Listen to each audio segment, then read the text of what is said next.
You found the perfect apartment, submitted your application, and then the agent calls, sorry, the landlord decided not to proceed.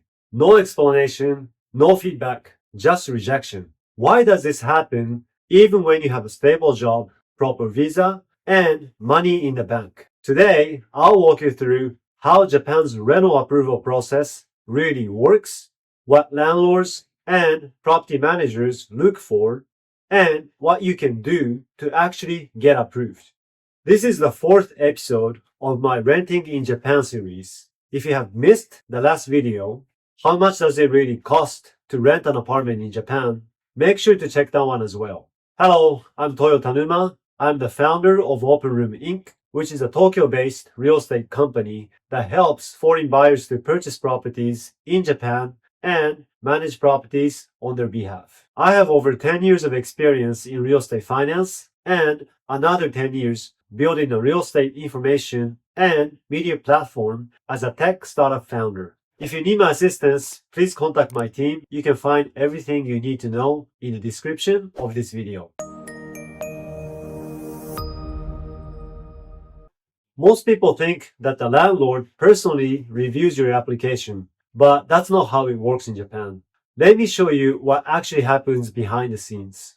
Step 1. Application submission. After you say, I want this property, the agent has you fill out an application form with your details, name, age, income, company you work for, visa status, emergency contact, and so on. That's where the screening begins. Step 2. Guarantor company review. Your information first goes to a guarantor company, not the landlord. They check your financial stability, your income versus rent ratio, your employment status, and for foreigners, your visa and length of stay. If they think your profile is risky or incomplete, they simply reject it, and the landlord never even sees it. Step 3. Property manager and owner decision. If the guarantor company approves, your profile then goes to the property management company. They're the real gatekeepers. They review your background and give a recommendation to the owner. And finally, the owner decides, usually based on the manager's opinion and how safe you look as a tenant. So 3 steps. Guarantor, manager, and then owner. That's why it often feels slow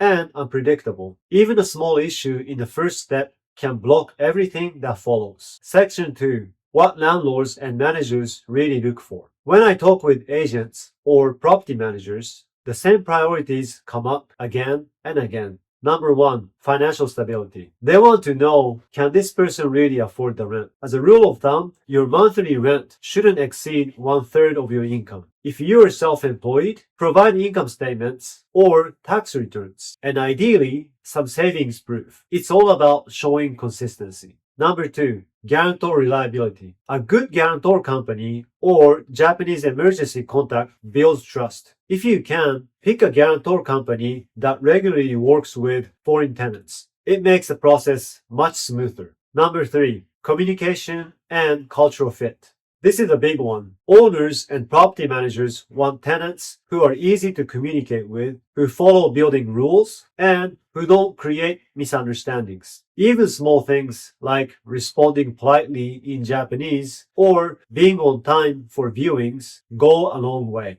Number 4. Long-term intent. If you plan to stay for several years, stay so. Owners love stable tenants who won't move out after a year. It signals reliability and reduces vacancy risk. Now, what can you do to stand out, especially as a foreigner? Number 1. Prepare a complete application package. Have everything ready before applying. Residence card, employment verification, income proof, Japanese emergency contact, and intended move-in date. A clean, complete package saves the agent time and makes it easier for them to recommend you to the landlord. Number 2. Offer to use a guarantor company. Even if the listing says it's optional, voluntarily using one shows you're serious and wanting to reduce the owner's risk. Number 3. Write a personal letter. Here's something I've personally done twice, and it worked both times. Write a short, polite letter in Japanese, thank the owner for considering you, introduce yourself briefly, and express that you'll take good care of the property. It might sound small, but it turns you from another application into a real person. And in a culture that values sincerity, that matters a lot. Number 4, be flexible and cooperative. If the owner or agent asks to adjust the move-in date or start date, try to be accommodating. That small act can make the difference when they're choosing between two applicants. Number 5, follow up professionally. If your application is rejected, don't just move on frustrated. Ask politely, was it due to my documents or company policy? That feedback can help you prepare better for next time. Here are some pitfalls that often lead to rejection, even for good applicants. Submitting incomplete paperwork or blurry ID photos. Not having a Japanese emergency contact. Asking for too many changes before approval, like early move-ins or rent reductions. Showing uncertainty about your stay in Japan. Remember, the key is to look low risk and easy to manage. So, getting approved for rental in Japan isn't about luck. It's about two P's, presentation and preparation. If you understand what landlords care about and show that you're reliable, you'll dramatically increase your chances. In my next video, I'll talk about the top mistakes foreigners make when renting in Japan and how to avoid them. If you're actively looking for properties in Japan, check out our English website called Open Room, where we feature listings directly from our nationwide realtor network, including some off-market properties. That is en.openrm.jp. If you found this video helpful, please hit like and subscribe. It helps the channel reach out more people who want to understand Japan's complex real estate practices. I thank you for watching, and I'll see you in my next video. Sayonara.